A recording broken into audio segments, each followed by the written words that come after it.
spaghetti. SDP, the Steve Dangle Podcast, with your hosts, Steve Dangle, Adam Wilde, and Jesse Blake. Let's go! Oh, baby. Oh, baby. Oh, baby. You okay? Yeah, I'm okay. I'm ready. I'm getting ready. I'm getting warmed up. A week today, we're going to be in Stouffville for our Four Nations face-off. I'm a little tired. I'm not going to lie. That was great. Yeah, no, you sounded Oh, baby. No, I'm tired because I was up till 1:30 last night. Steve was up later. And then I was up at 6:30, 6:45 this morning for kids to school. 1:30 is when I sent Drew the footage for LFR. Oh, God. Yeah. Well, how long after that do you go to sleep? Well, okay. You see how much of a psycho I am on camera? Mm-hmm. So not right away.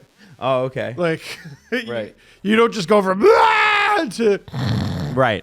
I don't know, 45 minutes. Does that mean you're going to be a big, silly baby today? Oh, yeah. Just going to fill your diaper with diaper takes? 'cause I you're think it's cranky? going to be real unhinged. Yeah? Can I ask you about the reffing in the playoffs then? Should I start there? Yo, I think they're bad. Let's talk about Boston Pizza Stouffville, Wednesday, February 12th, 2025. Boston Pizza at 1060 Hoover Park Drive. Most of the tickets are sold, actually. But there are a couple available, and you can get them in the description of whether this is a video or an audio podcast for you. 5:30 doors open, 6:30 show starts, and 8 o'clock Canada plays Sweden. We're going to be hanging out to watch along with you. And Molson Canadian is sponsoring the event. It's official beer of hockey, partner of the Toronto Maple Leafs and the PWHL. And you can play Call the Shot for your shot at $40,000 worth of prizing. All you have to do is order a Canadian. Pew, pew, pew, pew. Yeah, that's right. Pew, pew, pew. Pew. Those are some weak pews. Man, you are tight. Pew, pew. There we go. There you go. Those are Bobby Thank you. McMahon It'll be a pews. slow-moving show. Yeah. No, we're good. We're good. I don't know what Friday's going to be like, but we're figuring out 10 today. p.m. start in Seattle. I'm not complaining. I'm not complaining. That sounds like you are. No. Sounds like a complaint. Sounds like a... No, I am File. lamenting. It's different. Oh, yeah. Oh, yeah, fair. Oh, yeah. That's Fair. good. Fair. Good use of words. Yeah, I'm not saying they should change it. I'm just saying, oh, no. I like that. I see it on the schedule. I don't go, people should cater to my needs. I go, oh, nuts. Now, the Leafs are playing Vancouver this weekend, right? Yep, Saturday, Vancouver. Last game before the break. Game starts at 7 o'clock Eastern, which is Hey. an afternoon game for the Vancouver Canucks. 3 Let's p.m. go. Center of the universe. And, you know, we were talking about it in the group chat a little bit. And I have to say, the odd afternoon game for the Leafs, I'm not saying I want it on a Saturday. Saturday, I like it at 7. Yeah. The odd afternoon game or the odd early game wouldn't be the worst thing from time to time. Last year, the Leafs had 0. Exactly 0. They might have had a couple on the road. They didn't have any at home. They always play like shit in the afternoon. It's a guarantee That's loss. not true. It is. No, Mitch Guaranteed Marner went through a dynasty god run for a while there, and In the everyone's like, afternoon? "Yes, make him play in front of children." Right. Yeah, and didn't they win their lone, or they had 2 afternoon games so far this year? Yeah, they've won those. One on New Year's Day or New Year's Eve. They had a day game then, and Oh! the one on the Sunday that Steve was at. I know. Or the No, one that was the New Year's Eve the one one. you didn't go. Yeah. Yeah. So They had 2 afternoon games. I was supposed to go to the Pretty Jets one. They lost that one, and then I ended up going to the New Year's Eve one, and they won that one. You're like, oh yeah, they've played 2. I'm like, when was that? When was that? Oh, I was there. Yeah, the one you were idiot. supposed to go to, and then the one you were at. Yeah. Yeah. So- Yeah. Well, it's because I knew. Yeah, that's right. That's right. Now, No, but Adam, your point on that they should play more afternoon games. I think hockey in general should adapt more afternoon games across the board. I think it's a great family sport, and those are the only moments when you have little kids. Is that the only time when you can get little kids really out to these games and fill them up? Yeah. And hockey doesn't have enough. I know other markets do, and I wish more markets would. I know every Saturday, like it's not every Saturday, but a lot of Saturdays, I can turn on the TV. I know it's like 1 p.m. I can turn on the Rangers. Yeah. They're going to be there. Yeah. Or I turn on the Bruins. The Bruins play a lot of afternoon games. The Rangers do. And I wish more teams around the league would have that. and you know what's cool about the Bruins is they're not winning as much as they used to. And that's Really fun. cool. Love seeing that in the afternoon. I really like that's good for everybody. But I think it'd be great for hockey. Yeah. Even like baseball where they do it just middle of the week. 1 p.m. Oh, the fucking Reds are on. Yeah. Oh, the Reds are playing the Pirates, and it's 1 p.m. on a Tuesday. That'd be sick if hockey had more of that. Well, and hockey does have more of that. The OHL Yep. The AHL, the PWHL. Yep. The Jays play in the afternoon. The Raptors have a lot of afternoon games. I think. Here's what I'm going to tell you. The Leafs are the only ones that are The too cool. Raptors afternoon games on Sundays are actually infamous around the NBA because those are the games that the Raptors usually win because the lore of Toronto is that the road team always comes in on Saturdays and they have the most fun in Toronto. There's different rules around partying. like, strip That's clubs why. in Canada, which is a big thing with NBA players. Oh, where really? it's different in the States versus Canada, so you always get them going out. There is a video from this season weeks ago of Jason Tatum and Jaylen Brown going out on a night before the game where they play the Raptors. Were they at the Zanzibar? Raptors beat the Celtics. The this Celtics. year. They And beat the Celtics. one of the best teams in the league. They beat them, and a lot of people are like, you know what? There's actually videos of them out partying. Who knows if the Toronto thing is still true? So afternoon games, it helps your home team. Oh, that's good. I absolutely love that because I usually when I go to a Raptors game, it's a Sunday, and Yeah. I can't remember the last time I saw them lose. No, that's hilarious. Good on the Sunday. I like that. I didn't know that. I like They're that a people lot. too, you know. They're They people get- too. They get hungover. I've been in the building for a 21-point comeback and a 17-point comeback, both in the fourth quarter for the Raps, and I want to say both were Sunday games. I'm gonna pull up Jason Tatum out in Toronto night Please. before. Let's Raptors go. I game. want to see this. You can where see how where was hungover he? he is. I'm just pull up this Reddit post. There Well, he is with. That's the night before a game. That's a rapper top 5. That looks like He's a Yorkville. criminal. That's too. Yorkville.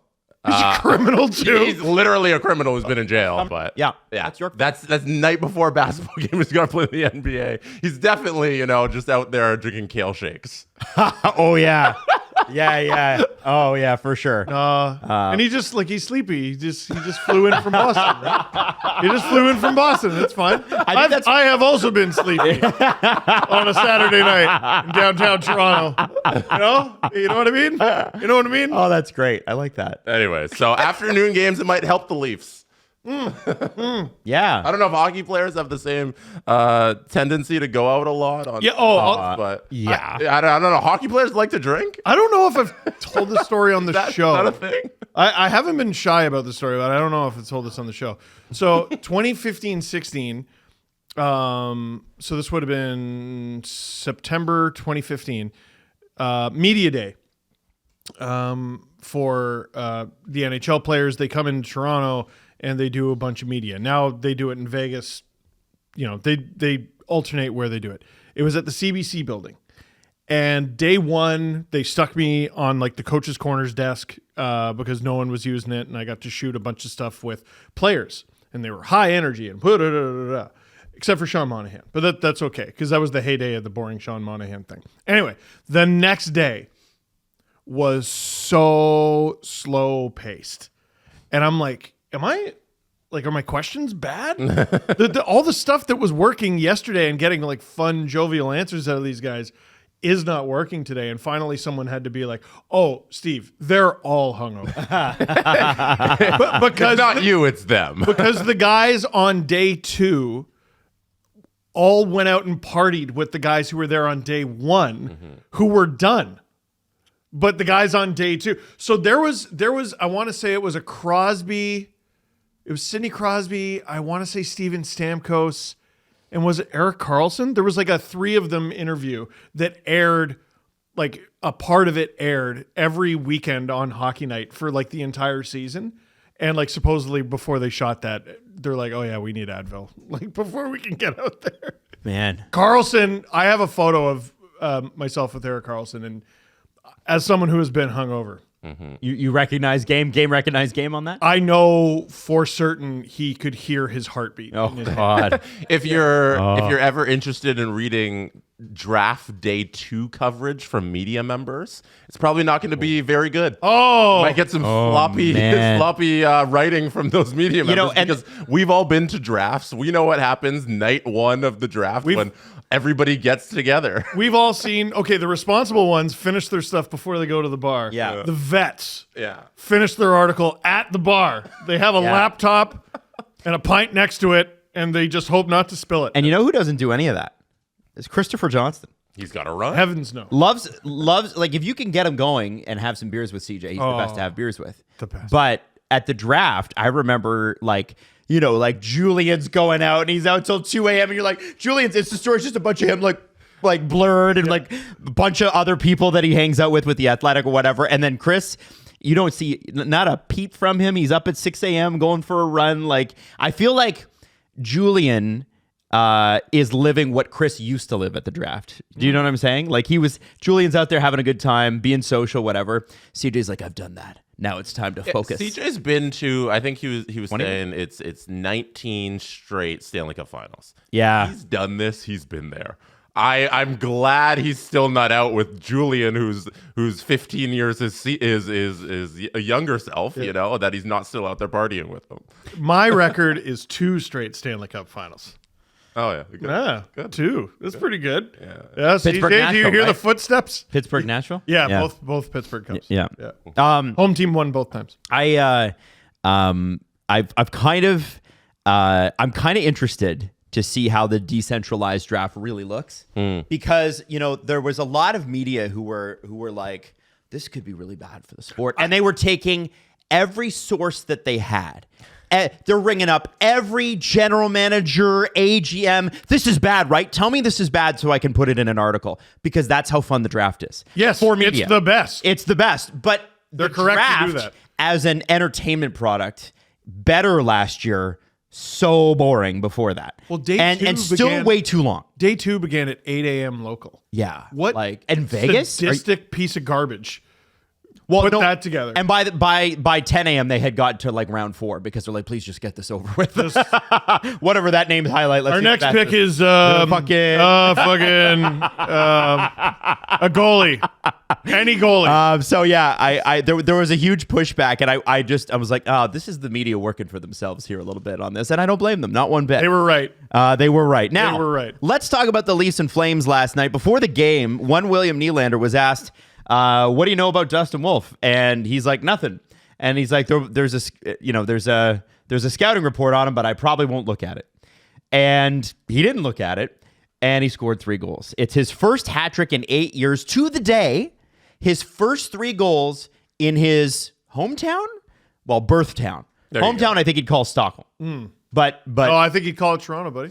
call it Toronto. First 3 goals in Calgary, where he was born, when his father Michael was playing there. Yes. And it's kind of hard to believe that the guy who is now second in league goal scoring, 3 goals behind Leon Draisaitl. Do you hear those footsteps, Leon? Yeah.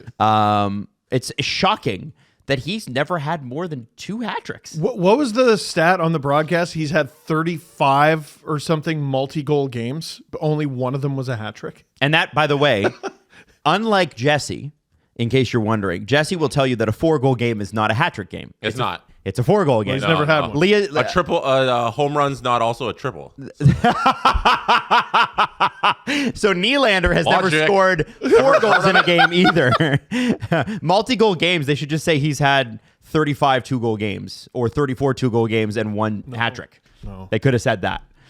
He could Multi-goal means like 2, 3, 4. They're only 2s. He could have like 25 goal games. It just doesn't sound as impressive. None of them are hat tricks. no. None of those 25 goals are No, hat tricks. none of them are hat tricks. What about 6? Is 6 goals? No. That's 3 2 hat is tricks. the hat trick. Double hat trick? 6 divided by 2 is 3. The number 3 is the hat trick. But Jesse, if you hit 2 home runs, it's 2 home runs, right? Yeah, those are different at bats. But they're different shots. When you but broke my brain. I'm quantifying the feat of. You know 3. what? I need the comment section to take care of this debate. I need to know. We've had No, this debate. because they're going to be like, I've always been right. Jesse said it, so I agree. you know what? It's No, funnier to what agree happened? with Jesse, so let's do that. We've had this debate for years. I've always been right. And I don't think anything's going to move me off of this. Now, let's talk a little bit about the Willy side of this, because this guy is like the breakaway king this year. He's fooling goalies every time with his shot. Is it because he's that good, or do elite shooters get a bit of a boogeyman bonus? What do you mean?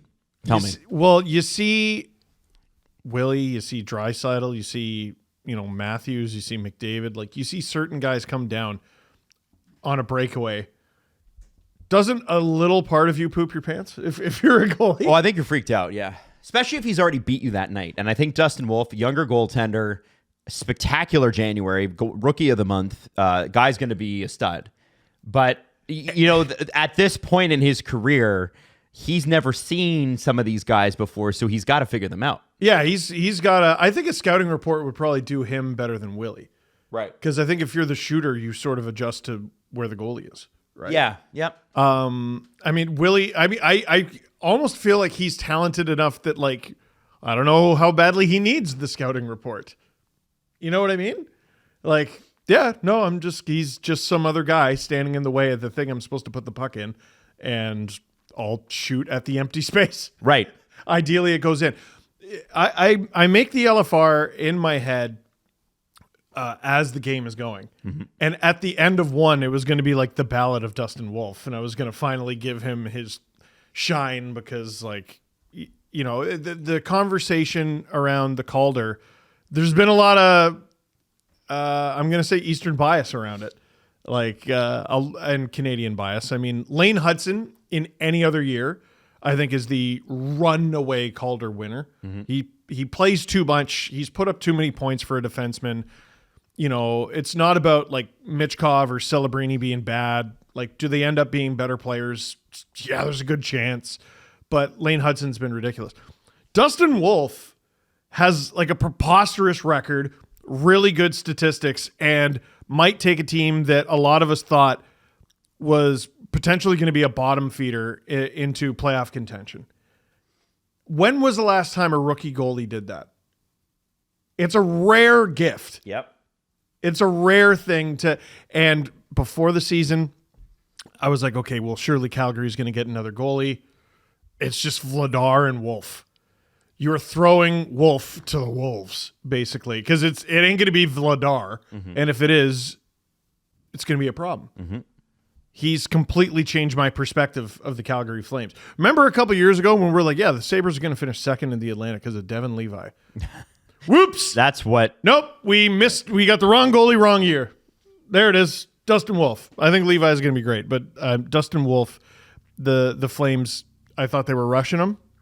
Great job. 3 goals. And then he got pumped. But so that LFR got thrown in the garbage. 3 goals in the first period. One of them counted.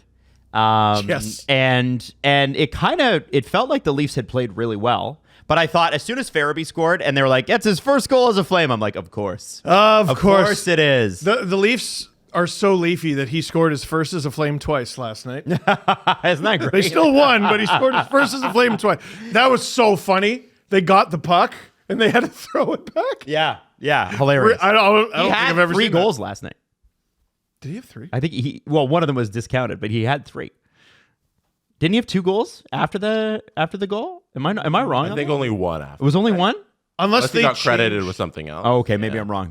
But We can triple check. I'll look at the box score. Yeah. But I thought Farabee had 2 last night, and it doesn't really matter. The reality is that they got him to do exactly what he did. And what's interesting about, and this is where I'm segueing Dustin Wolf here. By the way, Flames still in the playoff spot this morning, despite the loss last night. They are in a dead tie with the Canucks in terms of games played, points percentage, everything. But their head-to-head's better, so the Flames get the edge. Oh, wow. And so that's so tight. It's very, very close in that. Coronado and Sharon Govich got the other 2. Coronado, right. Yeah.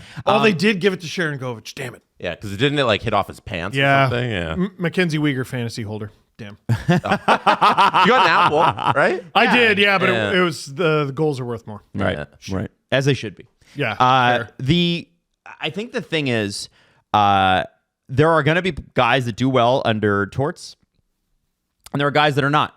And he's what you call polarizing, 50% love, 50% don't. Farabee brings a lot to this Flames team that they really didn't have. They kept talking about jam.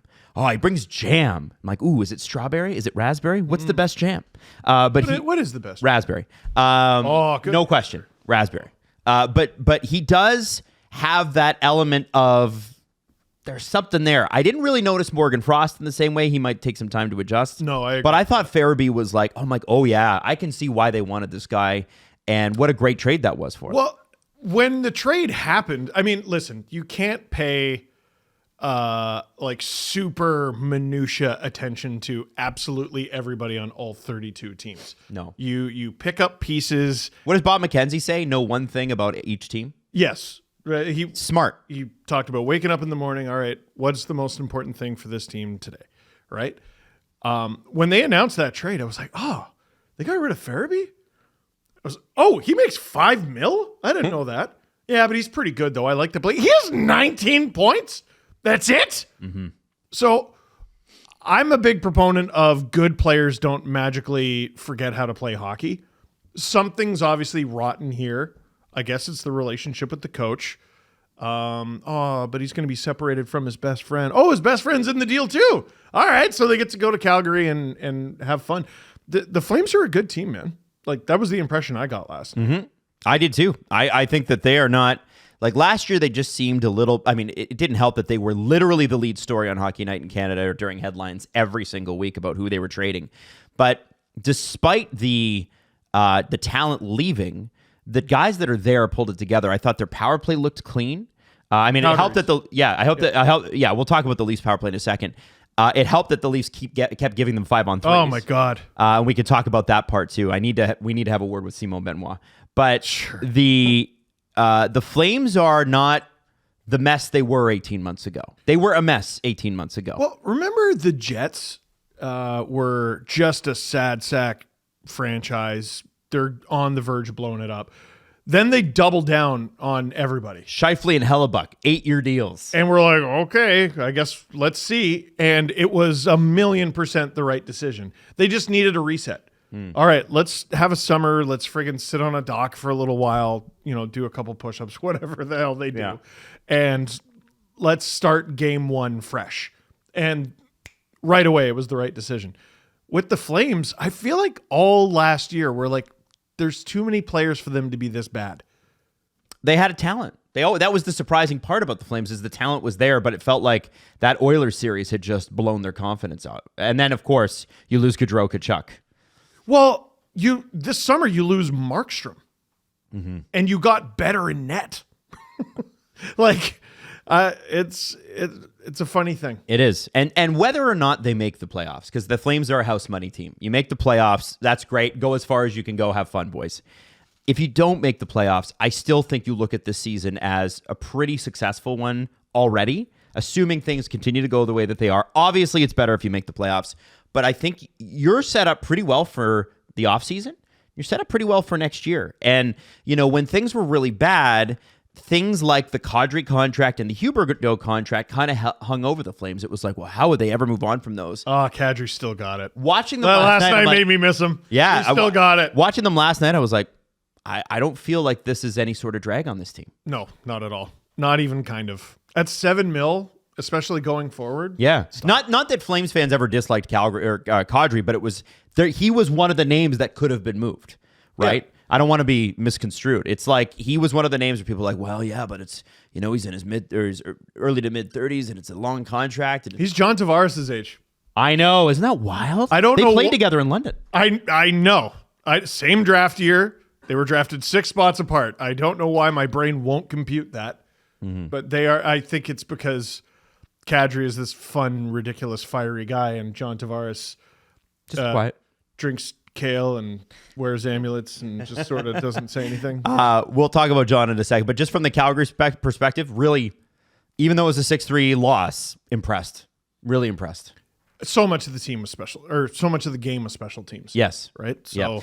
I hope Murray Edwards watched that game last night and has watched the team closely all season long and rewards them at the trade deadline here and allows them to go out and spend a whole bunch of money, because only the Columbus Blue Jackets right now in the NHL have more cap space than the Calgary Flames. How they is that can possible? be one of the most fascinating trade deadline teams here by not only being a facilitator for other deals and taking on dead money because they have so much cap space, but just taking on contracts all willy-nilly who can be UFAs this upcoming season, because it doesn't really cost them anything in terms of off the roster. You can just take on guys because you have so much free cap space, and they should go and buy because this team can do damage in the West. When the Leafs made the playoffs in 2017, with, again, a young team. No one really thought it was going to happen before that season began. What did management reward them with? Brian Boyle for a second-round pick. Like, that's all. Like, I don't think Flames fans are asking for the sun and the moon here. And I don't think the players are asking for that either. They deserve to be rewarded with something. Yeah, and I think like the bottom of the West it's a 2-team race. It looks like at this point, like the top teams have separated themselves, and the bottom just looks like Vancouver and Calgary. And there's no doubt in my mind that Calgary can put together a good back half of the season and take that last spot from Vancouver. What I like about what the Flames' position is too is going into the summer. Right now, they have no key players on their roster with expiring contracts, like no major RFA, no major UFA. You know, you It's got actually a really good thing. yes, Now. good thing. It used to be like, But- hold on. no, you want money coming off the books. No, it's not like that. Well, but to add to that point, $37 million in cap space. Holy shit. So no major UFAs to re-sign and $37 All right, million. Marner and Rantanen You could do and both. Kaprizov. Yeah, no, that's why I think it's important to talk about their cap space, because it's all of that money plus, if you look at their draft picks, I know you have Puckpedia up, 2 first-round picks this upcoming draft. That's incredible assets. Damn. The cap's going up. You have draft picks in every round, including the first. Plus, you can sign a bunch of guys. Plus, you're in a window where you're making the playoffs and can win now. Calgary could be really dangerous next season and for the back half of this season. Yep. I know this is weird to do, like the day after our favorite team beats them 6-3, but like, yeah, I would have never predicted at the beginning of the season the Calgary Flames would be in this good of a spot. Oh, yeah. They're- It's great. And the special sauce on top of all of that is Dustin Wolf, who's fantastic. What's his contract situation? $885 or something Till next season. Through next season, and then he's an RFA. July 1st, they should fire a money cannon at his face. Yeah. And just see what Well, he says. and the Sign great it thing as is soon as possible so that the price doesn't go up. they probably could get him for, I don't know, let's say it's $7 million. Well, they have currently, the year his contract would start, $63 million in cap that they could work with. So you re-signed Dustin Wolf for $7 million, let's say it's 7, because goalies always get paid a little bit less. And then it's like, oh no, I only have $56 million to play with. What am I going to do? Dude, if listen, him signing a year ahead of time while playing this good is him doing the Flames a favor. Yes. So if they come to the table and they go, Dustin, we would like to sign you to an extension. What were you thinking? I would just slide them a picture of Jeremy Swayman. 8.25. Thanks. I'm going to make a prediction. The 27-28 season, the Calgary Flames go to the Stanley Cup Final. No.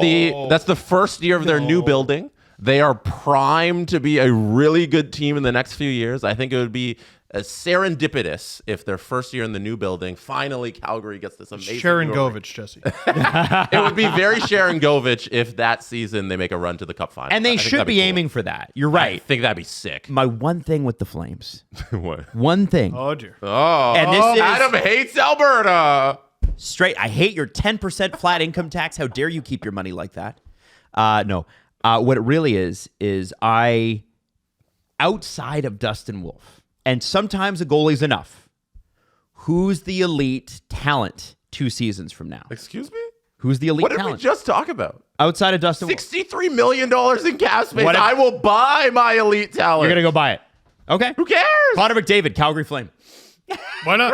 Oh, my God. Can you imagine? I might forego him being a Leaf just to watch that. Just, yeah. Oh, my. Can you imagine? No. No, I can't. And they just go, here, Connor, here's 20 mil. 8 years. 20 schmil. So it's going to be a $160 million contract. Well, actually, they can't do 8. They can do 7. $140 million contract. Broke ass. That's no, I'm kidding. Broke ass. That's so crazy. Oh, my God. Yeah. 20 mil. Okay, now on the Leafs side of things, one of the things that we've been talking about with the Leafs is depth scoring. And when you lose a couple of guys who are good scorers for you, it can be hard. But I look at the Leafs and I go, oh my God, there are 6 players on this team with over 16 goals. That's pretty good depth scoring. The problem with that is then you go to number 7 and it's 5. And then you go to number 8 and it's 3. And so they have 6 guys who can score. Robertson's only got 5? And no, Riley's got 5. Oh. Robertson has. has oh 8. no, Robertson's got 8. Sorry, he's got 8. There you go. There you go. Sorry. There you go. Yeah, that's not right. That's not right. That's not Not right. right at all. 8, and then Patches and Morgan Riley have 5, and Lorenz has 5. It's and a then you steep get down drop to 3. off. It's steep. Yes. They need, and I hate to say it, Calle Yarncroke numbers, don't they?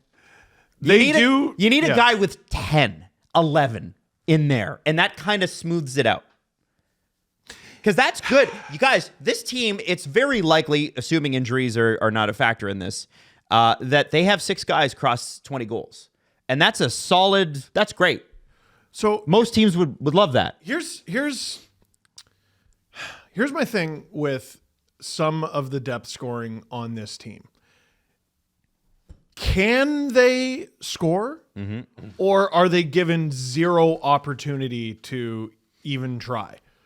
And I just feel like the way the roster is constructed, if you're a bottom 6er on the Leafs, you know what your job is. If you're Steven Lorenz, like the 2-on-1 with him and McMahon was so funny. Like if you go and watch it slowly, he passes it and then he might as well have gone to the bench. Like he's like, well, He knew. There's not going to be a rebound even. Like I'm not getting this pass. There's not even going to be a rebound. Yeah. Bobby McMahon is going to do Bobby McMahon things. Like, you know your role. The only guy on this team I look at and I'm like, you're kind of disappointing because you're supposed to score a little is Max Domi. But other than Got that, 3 goals and 16 assists. yeah, Pacioretty like is like RoboCop. Steven Lorenz, no. David Kampf, no. Someone passed him the puck in front yesterday, and he was like, what the hell do I do with this? Pontus Holmberg, no. Fraser Minton's a kid. Ryan Reeves what was the XG on that scoring chance? He had a steal and a breakaway. He almost scored in a 2-goal game, a very winnable game for the opposition. 3.5 minutes to go on the First thing I thought when I saw him is, what the hell is he doing on the ice? Second thing was, oh my God, he's about to score. Oh, I wanted that goal so bad. 3 minutes left, 3.5 minutes left. Yeah, amazing. Exactly 3:29 to go. I wanted it so bad. Is it that they don't use these guys in a way that allows them to score? Is it that they can't? Or is it both? Do they build this team like, hey, the super duper important guys are super duper important. They're going to score for us every friggin' game because they're that good and we pay them to. We're going to put them in every position to do it. And the other guys, just don't fuck it up. I think it's a combination of the two. I have this Max Domi screenshot from last night. Mike Johnson on the broadcast even yelled it. In this situation, you turn around and shoot. Yes. For anybody listening, it's Max Domi in the middle of the ice, just Who's on him, Jesse? Who's on him? Nobody. He's just above the face-off dot, and nobody is around him on the ice. There's 2 Flames in front, 1 Leaf in front, and what he does here is he turns and he skates up the ice in the zone, and he goes towards the boards. And I think everybody's instinct on this team is pass first, especially Max Domi. Yeah. Like, he is in a prime position to just shoot a puck, and he doesn't turn and face the net at all because his mind doesn't go to, I have to shoot the puck. And how many guys on this team default to that? Like, I'm not going to shoot. And I think it's a pressure. Like, I'm okay, head up. You're on a line with Matthews and Nyes. Head up. Nyes scored his 20th last night. The other one's Austin Matthews. Head up. Look for a puck. Don't you dare shoot this puck.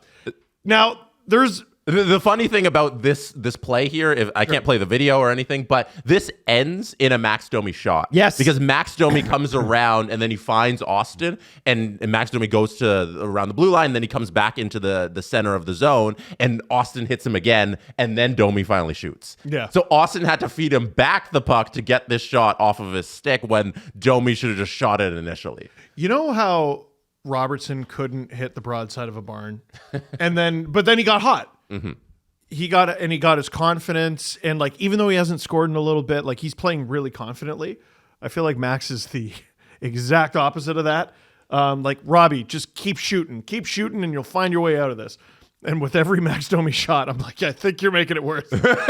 Don't ever shoot. Don't ever shoot ever You're ruining again. this by shooting. Like, I don't know. I don't want to pick on the guy. Like, Right. I thought he maybe played there's one an of his injury best there. games of the year last night with Matthews. Well, yeah. I thought he was great, He was great in his role. which is complimentary. Yes, 100%. 100%. So I'm not. Yeah, maybe this shouldn't be the day where we mock Max Domi, but No, but I think it's not. I don't think it's one game. I think it's a long-term issue where Yes. nobody on this team outside of those six, the top paying guys, are paid to score goals. Like, you can't expect goals from anybody else on this team because they're not paid to do that. right. Yep. I That's look a at problem. Domi had 27 once. Yeah, that was a while ago. Wasn't That pre-COVID? It was a long time Yeah. ago, but like he's one of those players. Montreal. There are players just scurrying around the league where I'm like, how did you do that? Dude, Andrei Kuzmenko had 39. How the hell did you do that? You had 39? You're a killer. Domi No. had 28 in the 18-19 season. What? That's a long time ago, though. it is. I know. But like didn't the Leafs have Grabner like 2 years out from him scoring like 30 or 40? You Hey, would know. he scored like 2. How did you do that? I look at this team and like it's just come up today that Casey Middlestat is apparently available. And as Obviously. Leaf fans, people are like, it's got to be elite. There's another guy where I'm like, he's an assist machine.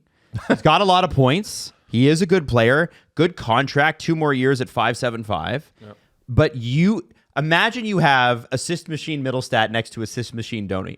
Yeah. You need a finisher in that. But spot. the thing about high-end centers who can score goals and also play defense and are great, they're not available. No. It's not something you just Brock go and Nelson get. is available, and I will say it right now. I would do Easton Cowan if it came with a Brock Nelson extension. I would. I would do it. I would do it. And I know Toronto fans Easton hate Cowan for Brock Nelson? Well, there's be more to that, but the centerpiece is sure. Damn. I want an Did you extension. say if it though. comes with an extension? Yeah, it has to come with an extension. Are you doing it, Steve? What do you like? Here's the thing, Leaf fans. You want a center, right? Easton Cowan, great player, probably is a factor in the lineup next year, although we don't know how much. We don't know. What is Easton Cowan? What's he project to be? A potential solution to the scoring problem we're talking about right now. But Brock Nelson, to Adam's point, is a 30-goal scorer. Yes. Right now. So actively. It might even be a boat. I know. Right. You He don't want to scored give up 34 last season, 36 the year before. You don't want to give up Easton Cowan for a rental, but if in this scenario there's a built-in extension. Yeah, sorry there, Easton.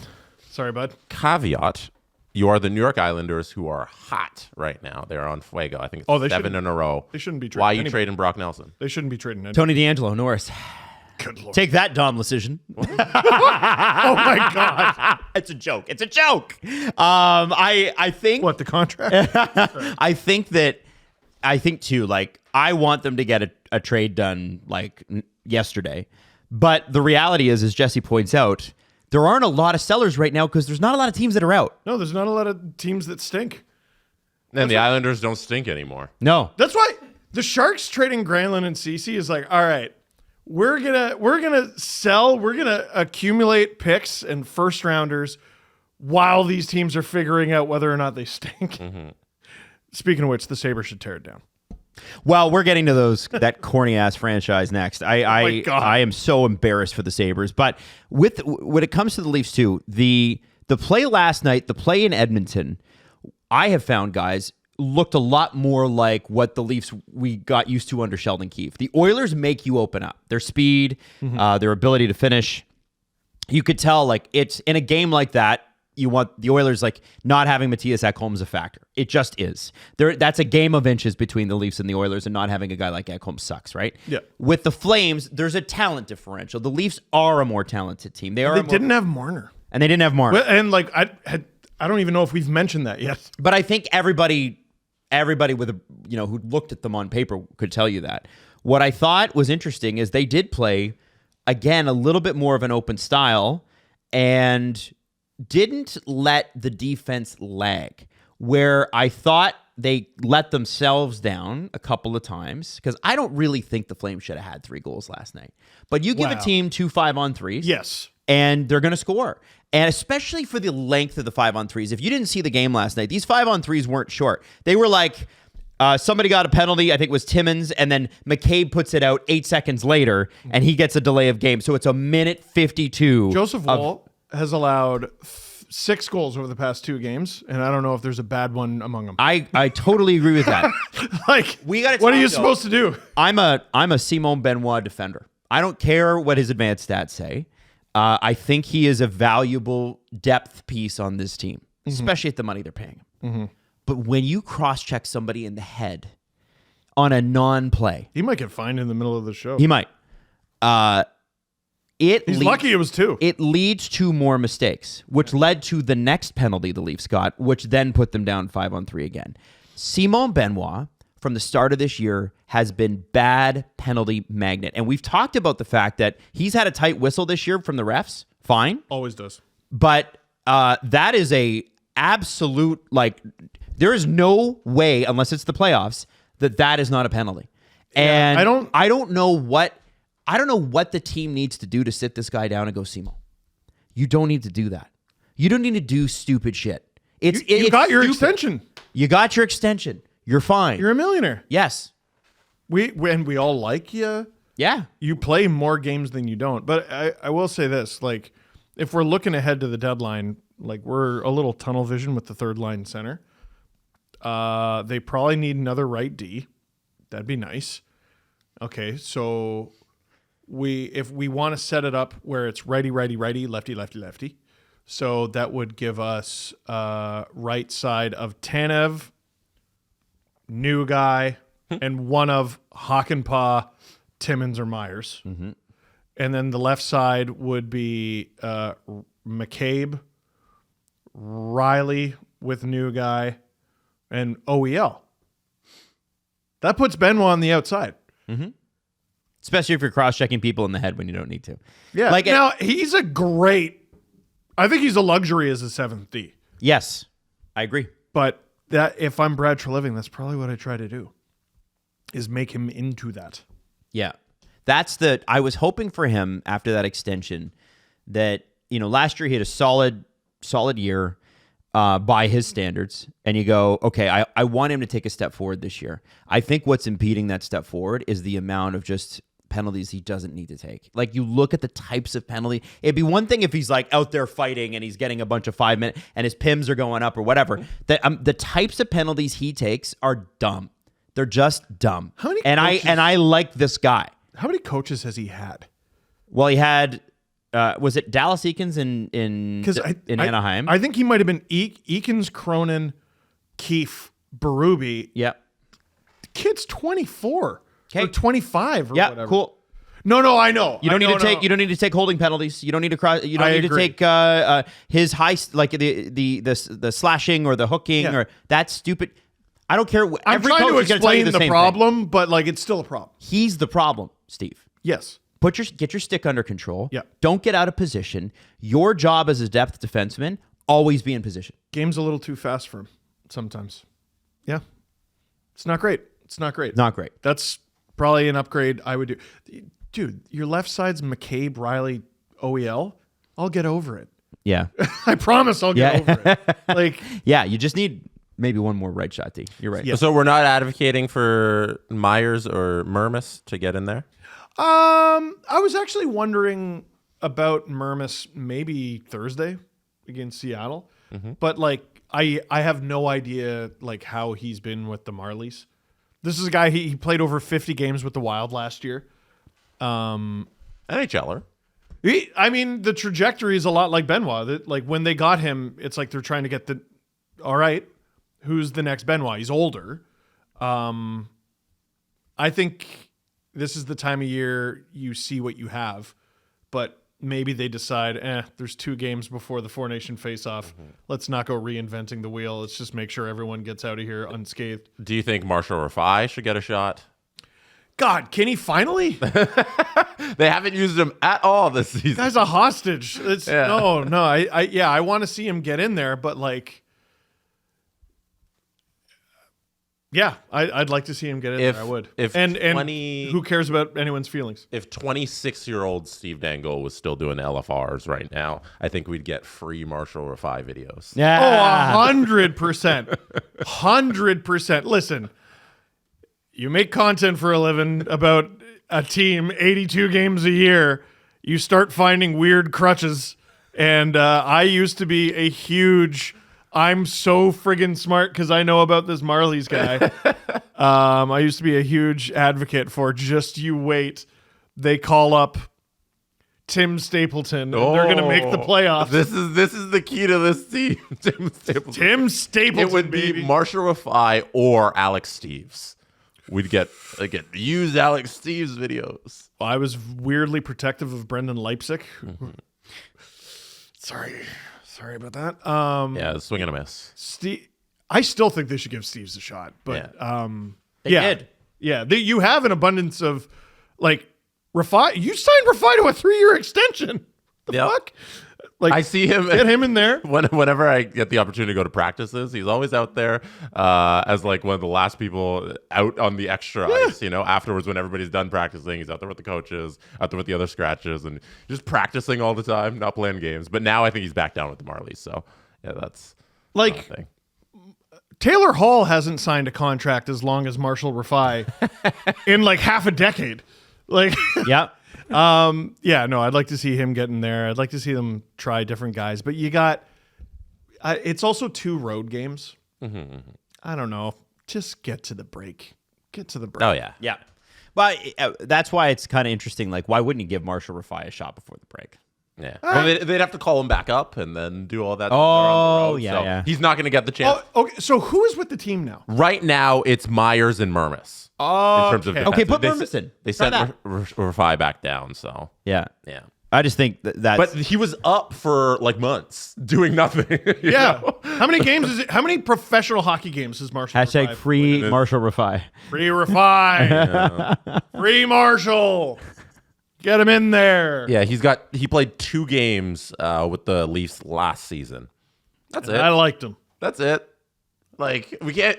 In one of those games, didn't he play like 4 minutes too? Like it was just Keefe did but not. It won a 4 minutes. It won a 4 minutes. It was crazy. Like we can't just see what he has at some point. No.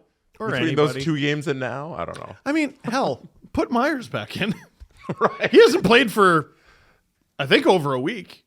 I don't know. Yeah. Whatever. Like I'm not gonna get bogged down by this. No, but I think it lends to Adam's point in that if Benoit's out there taking a bunch of penalties, you have extra defensemen who are in that same category as him as replaceable replacement level defensemen. Try out these 3 other gentlemen that you have. He hasn't.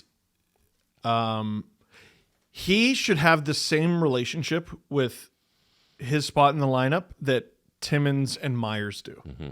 Where it's not secure. He makes way more mistakes than either of those guys. Mm-hmm. And Myers is paying for it right now. Benoit's not. So I don't know. I would like to see someone else get a shot.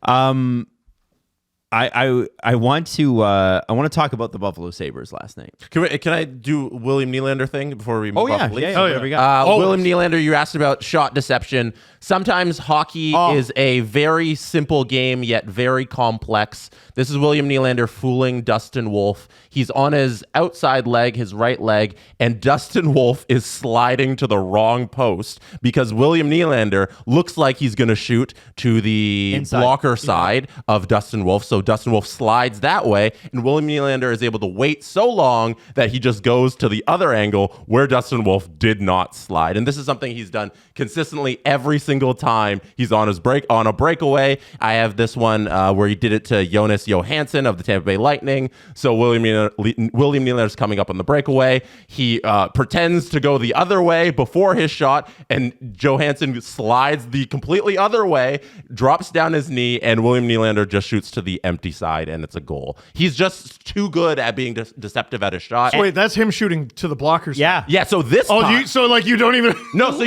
that's what I'm trying to illustrate. Damn. Like, it's so complex in that and simple. He just shoots to the other side because goalies think he's going one way by what he's doing with his body, and he just picks the other side. Johansson slides, he drops down his blocker to the glove side because that's where it looks like Willy's gonna go based on how he's shooting the puck, and Willy goes short side. That's Like, I don't. And that's I a don't relatively, need. that's a relatively new thing for him. Yes. I don't need to read the scouting report on you. You need to read the scouting report on me. I think it has more to do with the fact that what Willy's doing is he's triggering a fundamental human thing. It doesn't matter who the goalie is.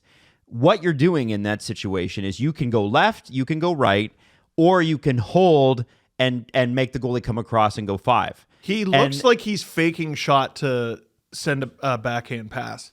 So, That's what it looks like to me. and that's the thing, right? You've got what Willy's doing is it's not really about the style of goaltender you are at that point. It's about being a human being and making you guess. Yeah. And He's- when he gets them to commit, the second they commit, he shoots. He's also got drop as an option, and it would be more convincing if I think that's Patches had his stick on the ice. Like, Yeah. He doesn't need it. it's just like Lorentz. Like Lorentz is like, I'm not getting this puck back. Go nuts, Bobby. No, Willy doesn't need to pass that puck. As soon as it's on his stick, he's gonna score. He's one of the best scorers in the league right now, and it's amazing to watch. And it's so cool that he's a Toronto Maple Leaf. Yes. That's all I want to say. enjoy it. That's awesome. No, but would you rather have Nick Ritchie and Brandon Montour? What? That was a proposed trade by Nick Kyprios in 2017, 2018? 28. Because they were like a lot of people and a sent lot it to me last night. And a lot of people Oh, were no. saying oh, if the Leafs had signed Jimmy VC that summer too, because remember he was available. I remember. that one of Marner or Nylander would have been gone. And I'm like, I don't think that's true. From everything we know about the Leafs organization, like William Nylander was a Brendan Shanahan choice. He overruled his own scouting staff and then proceeded to fire them all later that summer. That is the story. Yes, and it's. I've heard that from definitely- multiple people. I And know. it's definitely not because him and Michael were teammates. No. No, I don't. Definitely not because of that. You know what? I don't even care why it was. He was right. Yeah. Shanny his flowers were hard on the man. He was right. He was right. But maybe Yeah, his give buddy us a- told him to draft his kid. I don't care. Give it to him. Now, I want to talk I'm about happy this. with This the is really result. important. Listen, if your dog brings you a gold ingot because he thinks it's a stick, you take it. All right. And you don't ask questions. Jesse, I want you to bring this up. I'm going to set this segment up with the Buffalo Sabres allowed Stefan Nason to get away with crushing Thompson. And, the thing about it is that it was a clean hit. The NHL ruled it that way. It was a hit to the head, but he was bent over, and Nason, obviously, it wasn't like a targeted headshot. Yeah, it was a clean Nason hit, did but get you a don't- match Clean penalty. hit, but you don't know that at the time. Right. And Nason did get a match penalty. And whether or not the hit is clean, as Steve says, doesn't really matter. No. It's your best player. It's a former 40-goal scorer, and he's lying in a puddle on the ice. And the Sabres skated around and picked their nose. And for the rest of the game, even though Nason was thrown out, they didn't do anything. And Lindy Ruff gets on the microphone and goes, rah, rah, rah, well, you can grab someone else. And it led to what we saw last night. Now, the Sabres won.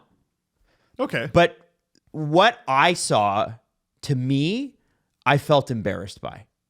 I was actually, I don't get Last night? secondhand embarrassed by much in hockey, like unless it's like, oh, Patrick Steffen's got an empty net and he didn't score on it. Like that's embarrassing, right? You remember that one where then the Oilers came back and scored? Yes. This thing that they did, no, we're tough. So you have Dennis Gilbert, who didn't take a shift after Thompson got hit against New Jersey. Benny Gilbert. Oh, okay. No, it's not. No, I'm just Dennis kidding. freaking Gilbert. I'm all kidding. right? I'm kidding. By the way, Dennis Gilbert like, of is it Buffalo, Denny New Gilbert? York, I'm Jesse. kidding. I'm kidding. Dennis Gilbert didn't take a shift after Thompson was hit, so he couldn't grab anybody. But they line Gilbert and Matthew freaking Olivier up at the center ice at the start of the game. Just fed him. And by the way, what's crazy about this, if you've not been paying attention to the Columbus Blue Jackets because you've been paying attention to your own team, you can't be faulted for that. Matthew Olivier is the biggest heavyweight in the league right now, and he scores. So Gilbert and Olivier go head-to-head at the start of the Columbus game. Sabres are wearing their black jerseys. They're at home in front of the fans. And you hate this. Gilbert proceeds to lose this fight. And it doesn't mean that Gilbert didn't put in a good effort, because I think he did. But let me ask it's a good you something. effort. Let me ask you something. Got guys. his ass kicked, but Let me ask you something. sure. It's Matthew Olivier, right? What are you doing? What are you doing? I'll tell you what. Hold on. Let me finish the question. Okay. Okay. The Columbus Blue Jackets didn't hit Thompson. Jesse. The Columbus Blue Jackets didn't hit him. Mm-hmm. The Columbus Blue Jackets, far as I know, were not even in town when Thompson got hit. They hadn't even boarded the airplane. Got it. And so to show yourselves, and I think your fans and your media too, that you're tough and we do stand up for our guys, we're going to fight the next team. Mm-hmm. I won't fight the team that wrecked my top guy. I'm going to fight the next team. And then on top of that, you'll lose the fight. Now, I know they won the game.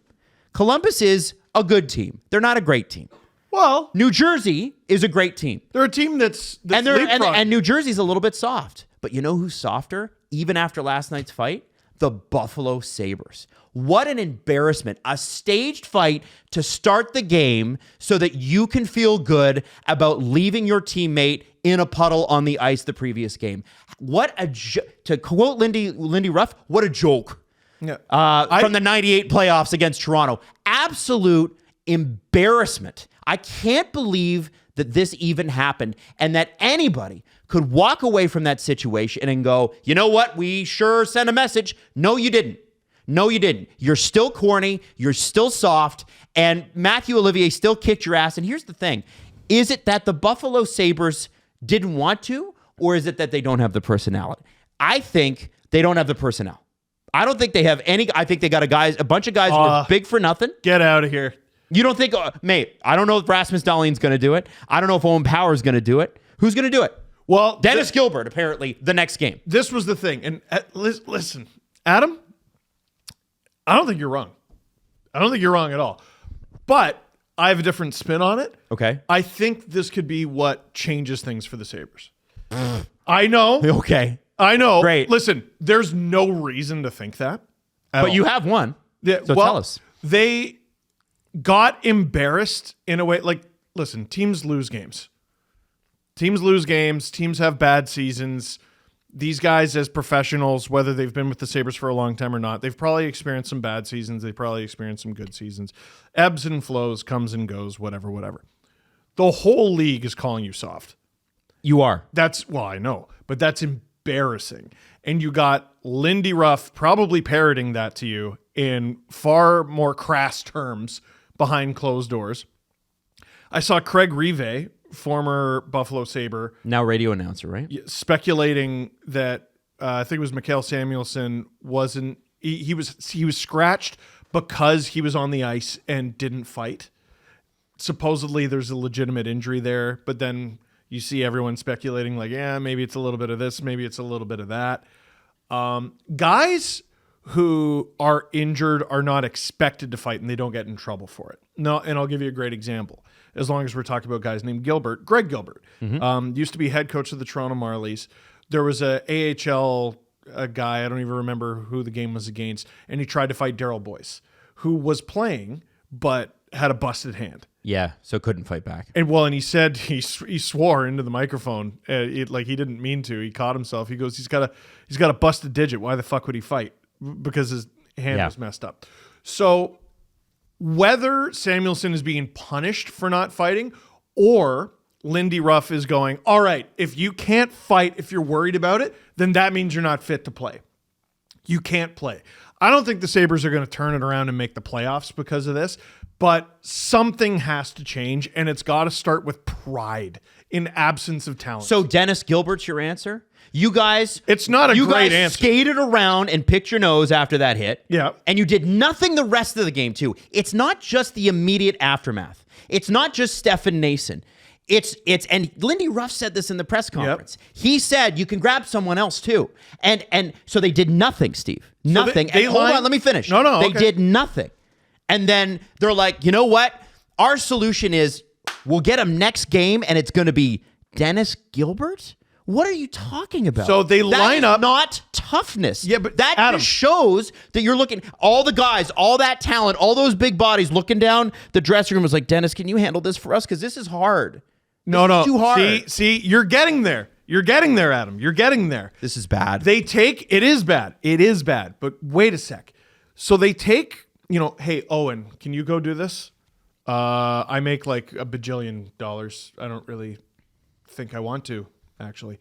Hey, Dennis, who's 28, from Buffalo, journeyman, has played 19 games this year. How much longer is he going to be in the league? I don't know. We're going to send you out there in front of our home fans, and we're going to feed you to Matthew Olivier. It's a sign to the fans. I think I almost look at it like an apology to the fans on behalf of the team. But the antics, the theatrics you just had, Dennis, can you go do this, man?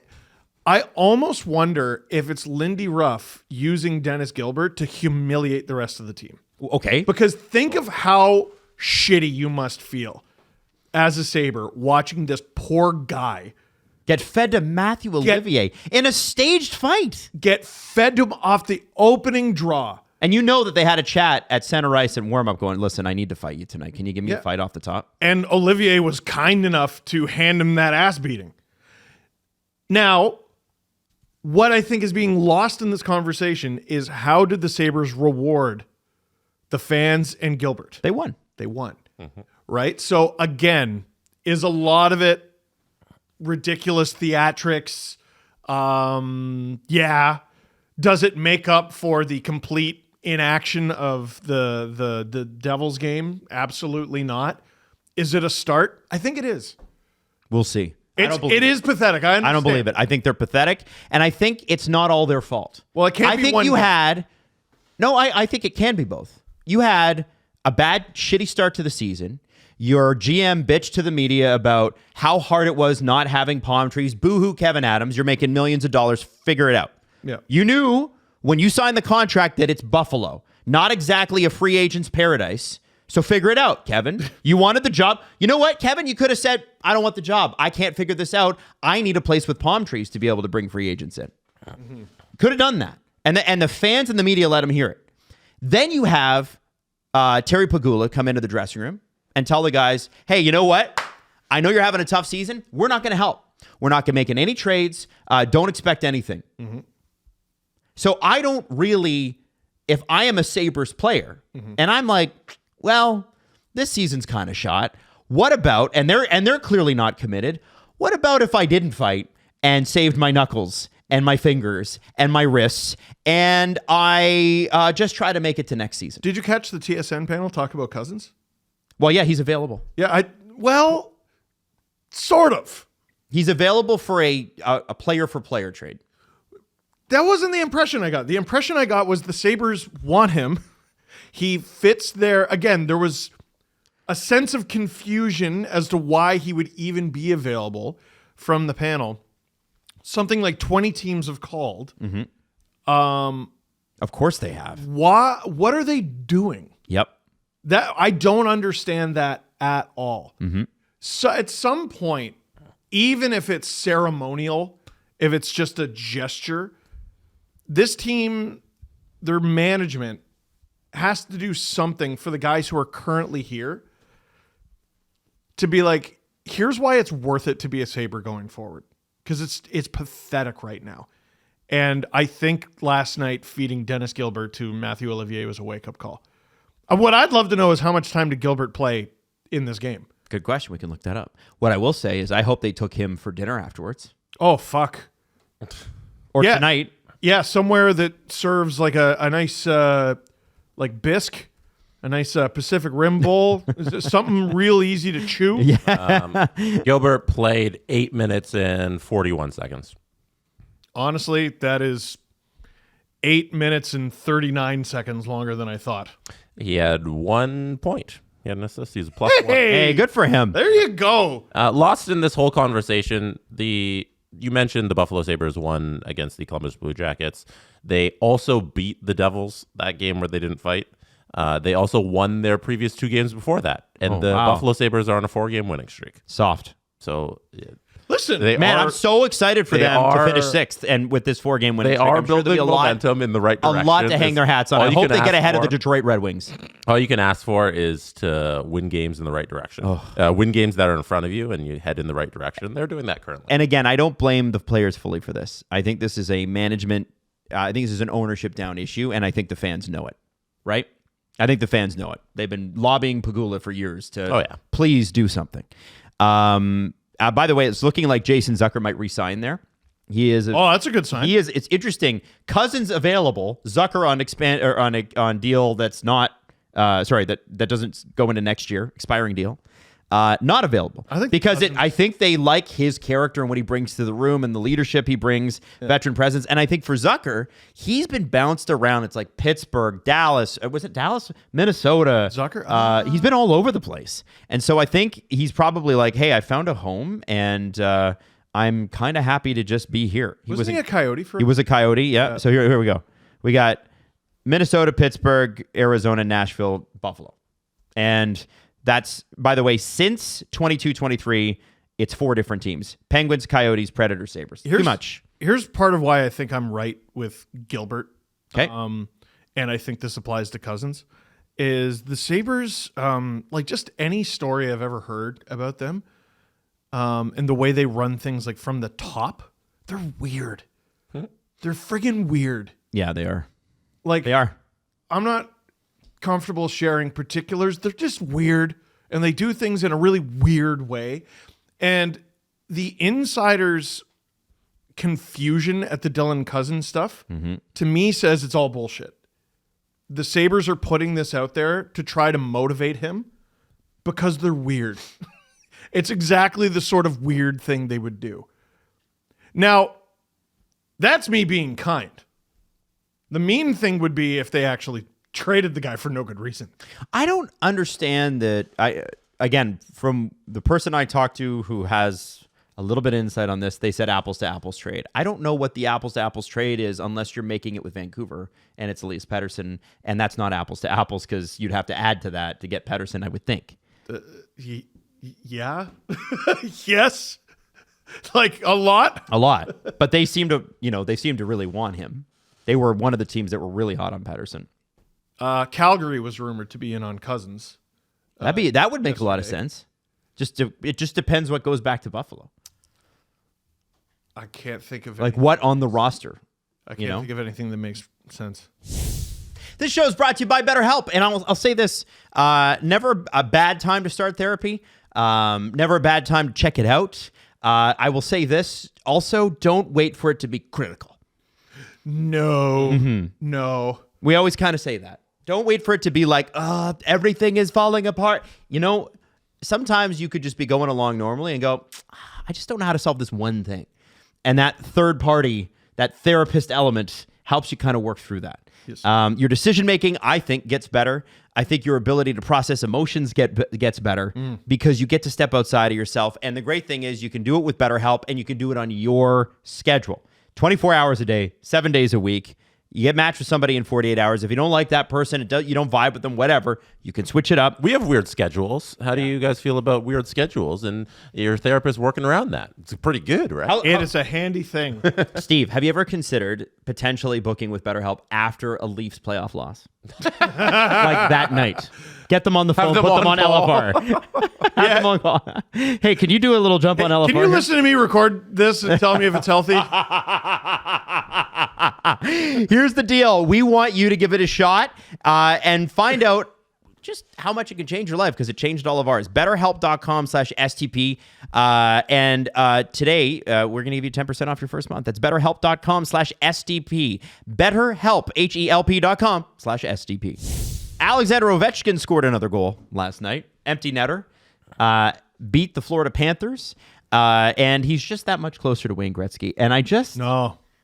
Here's the thing Empty netter. Here's what's nuts about Ovi. The Capitals are in first place in the Eastern Conference. Ovi's about to get a week and a half off. Mm-hmm. And I just feel like the Washington Capitals are a team primed. I know they've been great all year, but does it not feel like these guys will probably get really hot after the Four Nations? They'll be completely refreshed. Not a lot of their guys are going, which isn't like an insult to them. They're not like, the Leafs have 3 guys. It would have been 4 if Hakanpää was going, right? It's funny you're thinking about it that way, because I think there's a bunch of teams dreading the Four Nation face-off. Why? Well, okay, like take for example the Islanders. Okay. Who haven't been in a playoff spot all year, but they're shit hot. Mm-hmm. And you're not going to play any games for, 12 days? Yeah, but the Islanders are a marginal team. The Capitals are really good. No, I'm using them as an example. What if this, like, I think you gotta have a little screw loose, right, to be at this level in athletics. And I wonder if there's anyone going, this might screw up our momentum a little bit here. Now, for a team with as many older guys as the Caps, this is probably good. Yeah. Ovi, yeah, get him a rest. Wilson, I don't know if he fits in that conversation anymore. John Carlson, get all those guys a rest. But I think it's going to be fascinating when we come out of the Four Nation face-off break, the contrast between teams before and after. Because I think some teams are going to thrive, just like Adam said. Some of them are going to tank. It's also not great for guys like Mitch Marner, who's like had to miss last night's game and apparently for like stiffness or whatever, nothing serious. And then you go and maybe, he plays the tomorrow against Seattle, or he plays against Vancouver, and it's like he's healthy enough to play, but he's clearly dealing with something. Yes. And then now you're throwing him out there for hopefully 5 games Canada might play. He's got to play for and Team Canada in 1 week. He's got to play 4 games for Team Canada. It's got to be the highest level you're going to compete. You can't like half-ass this. And he's a little bit injured. How's your leg? Okay. Well, anyway, you're going to play with Connor McDavid. Yeah. Like, this isn't great for a made-up tournament that in the surface doesn't really mean anything, So I don't know. I could see a lot of guys being wishy-washy now that it's here and it's real. Maybe you were hyped about it in October. Maybe you were hyped about it in December when you got picked. But now that it's here, you're probably like, I want to be ready for the playoffs. I kind of think a lot of players are going to miss their final game before the Four Nation face-off. And just take a breather. Why not? Yeah, why not? True. Are we going to see a Washington Capitals in the bubble just decommit to the Four Nations, and we see like Team Finland not try because they all want to go back home? I don't think so. I don't think so. Matthew Tkachuk was interviewed by Chris Johnson yesterday, and he is like buzzing about this tournament. He says this is not an all-star game. Like, this is legit. We're fired up. We're ready to go. I know that like a couple of people on the radio have said like, hey, I wouldn't be shocked to see a bunch of guys pull out of this tournament. I don't think they're looking at it like that. Again, to get to this level of athletics, you got to kind of have a screw loose. And to them, they're going, well, it's just 4 extra games. Well, right? Yeah, but that's what they're going to tell you. You're fighting for everything. You're fighting for every centimeter. Go Canada. You're fighting for every centimeter, every millimeter. And if you're 4 games more tired than everyone else and you're dealing with something, it could be a problem. Yeah. That's why I think a 38-year-old refrigerator named Alexander Ovechkin is going to benefit from this. Oh, he's going to... And like, think of Alex Pietrangelo. Yeah. Like, he pulls out of the tournament and people are like, oh, and then he plays 26 minutes the next night. Well, maybe part of the reason he was able to do that is he can mentally decommit from this other thing. Like, okay, I got to worry about this. I'm dealing with this. I'm dealing with that. Like, all these guys get worked on more than a race car. And now he doesn't have to worry as much. And he's going to be playing 20 minutes a night for Canada. They're going to be running him out there because he's one of their best defensemen. So now, if he had went. yeah. So now you're taking away 20 plus 20 plus 20 plus 20 if he's playing all those all 4 games that much. So that's a lot off of a season for a guy who's not 25 anymore. And no one's going to want to hear this, but which team's paying him? Which team actually has things that matter going on? The Vegas Golden Knights. Which team's paying him? I still think that he will watch that tournament and wish he was there. I do. I think these guys are really excited. Remember, a lot of these guys, Petrangelo's done it. We went over this. He's won a gold medal. He's done it. He's won a cup.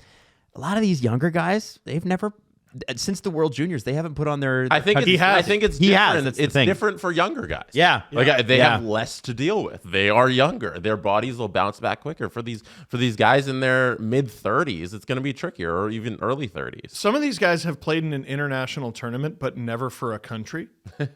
Yeah, Like Matthews for the young guns. Yeah. Obviously he did World Juniors, and then has he even been to a World Championship? Well, and when he played for the young guns, I don't know. he hadn't played in the NHL yet. He hadn't played an NHL game. Yeah. Sidney Crosby, by the way, for Team Canada, after getting mixed up with a weird hit last night, missing practice today. Oh, but he returned to the game though. Mm-hmm. So this is all right.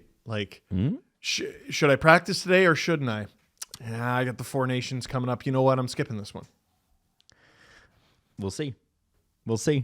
Casey Middlestat is apparently available from the Colorado Avalanche. This is the guy that they brought in to sort of be the second line center. We have sort of mentioned it earlier, but much like Dylan Cousins, 26 years old, hasn't found the fit maybe in Colorado is really itchy this year. They're like, we're going to revamp everything. Our entire goalie tandem. I'm curious about what an expected return for a guy like that would be. It's got to be pretty solid. I think he's got a few years left on the deal. I'll look it up on Puckpedia. It has to be a hockey trade. Calgary, Colorado is not in this for futures. 5.75. I could see it being like a 3-way deal where they get futures and then flip them for something they can use. Not every team that is going after Casey Middlestat is necessarily going to be like a seller or a buyer or whatever. I think it's you gotta, if you're Colorado, you're trying to win a cup still. You gotta get a player. They've moved a lot of money. Obviously with Rantanen moving, obviously they brought in Natchez and Drury. If they move Middlestat, does that mean one of Nichushkin or Landeskog is maybe potentially ready to come back? I'm getting kind of. I don't know. Maybe it's cruel to say I'm getting sick of the Landeskog stuff. It doesn't seem like he's going to. Respectfully to him, it doesn't. That's every scenario with the Avalanche, I'm gonna treat it like he's never coming off LTIR, because until he does, that's how you got to conduct business. I think the Avalanche know what's going on, and I think they're keeping it close to the vest. We haven't really heard anything about it, but. For me, I'm looking at external options until we hear that he's coming back. Now, what I could see them doing, and it would be crazy, how important, who's the 4th line left winger on the Avalanche right now? I can today. Kivi Ranta. Yeah. Ooh. See, that's interesting because he's had some good playoff games. But you can put Landeskog, game 1 of the playoffs, 4th line left wing. Yeah, that's what I've been advocating for Landeskog this whole time. He's not coming back during the regular season. Throw him wherever you want during the playoffs, if that's when he wants to come back. And Bettman flips his lid, and they do something with the LTIR rules. I don't know. But, that's an enormous risk for all involved. But, I mean, it's the only, based on the way Colorado's operating, to me, it's the only thing that seems to make any sense. Like there's like what, 25 games left? Yeah, no, it does. Like, there's no logical reason to play him in the regular season and take up that cap space. You know, you hold on to it, you wait. Nichushkin's an interesting one because it seems like he's going to be ready well before the playoffs. Like, he's not going to be ready until after Four Nations, but the setback he had in mid-January, like probably like a week ago now, wasn't supposed to be a long-term injury. Like, he was supposed to be on his way back right now, but now there's a setback. So it seems like you can't really use that cap space. And he's not a center, and Middlestat is. Right. So I brought him up because I thought money, is it a money thing? For the cap space thing at the deadline is kind of how I'm thinking. Like, you'll need the space on the team to bring him back. Well, right. The Middlestat thing is, I think, is we can do better. Well, and it seems like I looked at that story today and I thought that's the Colorado bar that other teams don't have. Like Bowen Byram. It's like, you can't cut it here. Bye-bye. There are guys that they're like, do you play the Nathan are you at that line? Like, can you stick to what we do here, or can you not? And Kent Johnson, I know the Sabres won this game, but just sent Byram to the Shadow Realm with that backhander. Oh my God. yeah. Oh. And for me in Colorado, it's like there's like a personality fit and there's an effort fit. And I think that it wouldn't be long if you weren't putting in 100% before somebody came over and talked to you, whether that's the coach, whether that's the captain, Cale Makar, probably Mikko Rantanen, maybe back when he was there. Okay. You know what sucks, because this would never happen, but Middlestat for who's a guy we could slot in at second line center and hopefully he grows into the role? Oh, Dylan Cousins. But they're not trading Middlestat back to Buffalo. No. We didn't get to this last show, and I thought it was important to just at least hit on Ryan Hartman suspended 10 games for basically dropping Tim Stutzle's head right into the ice. It's a DDT, Jake the Snake Roberts. I know that Hartman's got an edge. That was I haven't seen anything like that. No, he's a greaseball. That was his 5th suspension. And you know what? And I can't remember if we talked about this on the show or not. He high-sticked Cole Perfetti in the face off a face-off. And supposedly Perfetti was mic'd up and said that Hartman told him he did it on purpose. Oh. So what Hartman has learned is, even though I've been suspended a bunch of times because I'm a meathead, I can get away with this. Because I don't think he was punished for that. He might have got a fine. Like, on top of these 5 suspensions, he's also been fined, I'm pretty sure.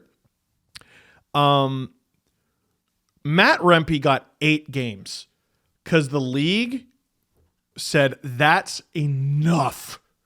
But they're trying to teach a young guy a lesson moving forward. Hey, you've been suspended, what is it, twice in a 40-game career or something like that? That's enough. And we're teaching you a lesson going forward. With Hartman, I don't know what lesson you're trying to teach him that you haven't already tried to explain to him. So what people aren't understanding about this, it's not just the amount of games, 10, which is a lot. It's the most in, I think, 7 years, but it's not unprecedented. The dude, because he's a repeat offender, and Jesse, do you know how these rules work a little bit better than I do? Like, what's that? Well, repeat offenders get fined more of their salary than others. Yeah, if you fall in the repeat offender window, your last suspension, then the amount you get taken off your salary is more. Yes, but you're allowed to take into account a player's entire history. Right. Yes. So McDavid was suspended 3 games. He lost something. It was like just under $200,000. That's a guy who makes $12.5 million. Ryan Hartman is losing almost $500,000. Yeah, $400 and something thousand. Yeah. So that'll get his attention. And if he gets suspended again after this, like, we haven't seen anyone like Raffi Torres since Raffi Torres, where the league basically said, all right, you can't play in the NHL anymore. Yeah. Like, that's enough. I wonder how much career Ryan Hartman, who's not a bad player, I wonder how much career he's got left if he gets suspended again. Like, when was the last time, I think the official ruling was roughing, He was suspended for roughing. It's intent to injure. He tried to injure a person, right? There's like even like bad hits. Like Tom Wilson was like such a pariah for so long. Like I think he was trying to lay devastating hits. Crossed the line for sure. Broke the rules for sure. Did he mean to like injure, not hurt? There's a difference between hurt and injure, right? Like what Ryan Reeves said earlier this season. He's going out there and trying to hurt guys. Yep.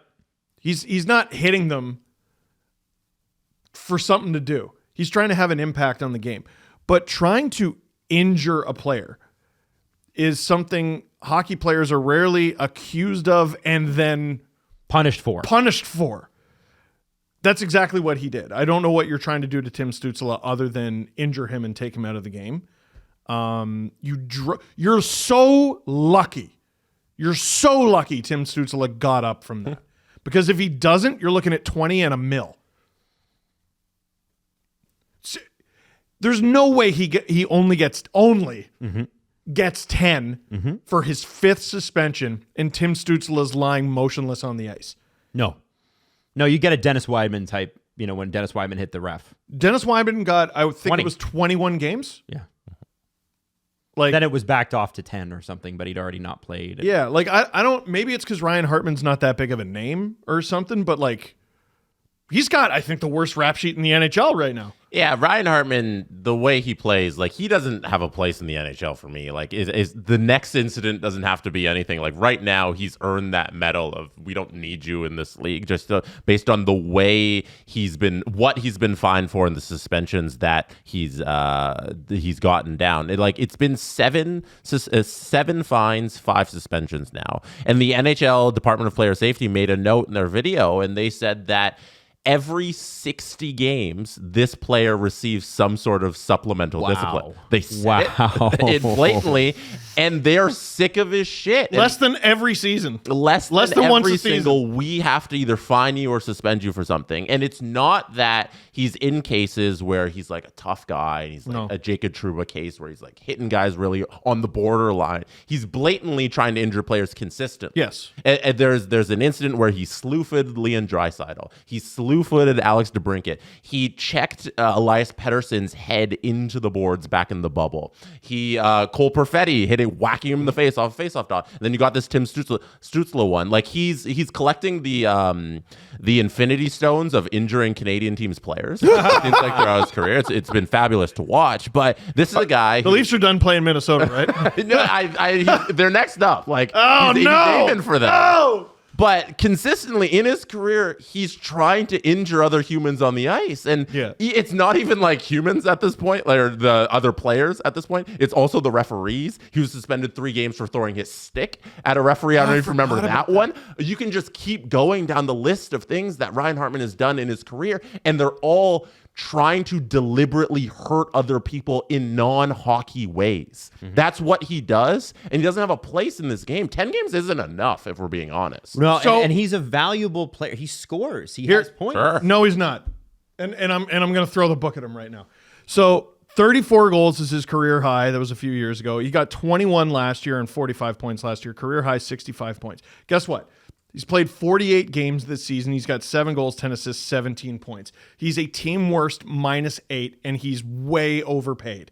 And now I don't know how this affects the Wild's cap situation, but like when a player gets suspended for 10 games, it's not like you put them on LTIR. There's no cap relief. No, it just sits there, right? He is an enormous drag on the Minnesota Wild this season, who are having an otherwise great season, and he's out there trying to injure guys. Like, if I'm Michael Andlauer, I'm probably a big reason why he got 10 games. I'm personally calling the Department of Player Safety and going, dude, every single game we are fighting for our playoff lives and millions of dollars of home game revenue here, and this guy just tried to take out our top forward. Because why? He's trying to hurt him. He's trying to. It wasn't a hockey play. Pierre LeBrun. I saw a TikTok clip. Him and Gino Retta.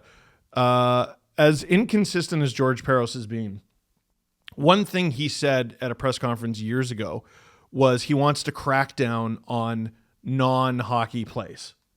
Like, this is a non-hockey play. What Morgan Riley did, Non-hockey. it's a non-hockey play. David Perron on Artem Zub. It's a non-hockey play. Yeah, it was the wrong guy too. And it was the wrong And guy. now he's playing there. Right? So if you look historically at the biggest suspensions Peros has handed out, he has time for things that, all right, this was bad, but I could see what you were trying to do. He has time for that. When it's just a guy trying to injure somebody else, beat it. Which is a nice change. I'll give Peros that. Not a fan, but Well, we're aligned on something. yeah, Right? We got to It's- find common ground with at some point, hopefully. Well, I mean, if you injure a guy in a hockey game trying to play hockey, There's a difference. there's a difference. Well, I mean, Stefan Nason. yes. Ryan exactly. Hartman's, he doesn't do that. No. He does what he wants and it's injure guys outside of the game of hockey. No one wants to hear this, and I know what I'm going to get called for suggesting this. If you attempt to injure someone, even if it's during an NHL game, and it's got nothing to do with the hockey being played, why is that not just assault? Steve. What? No, NHL players have been charged with assault for on-ice actions before. Far more extreme examples than even that. And We're only saying remember- this because Stützle got up. I remember- We're only saying this because he got up. I remember this. I would still disagree with you on that. I remember, think in NBA games, NFL games, they throw straight up punches at each other, and that's assault anywhere else, but it's sports, and it is different, and we have to acknowledge. And the NBA throws the book at them. It's yes, they throw the book at them, but they're not charged with assault. That's a big difference, right?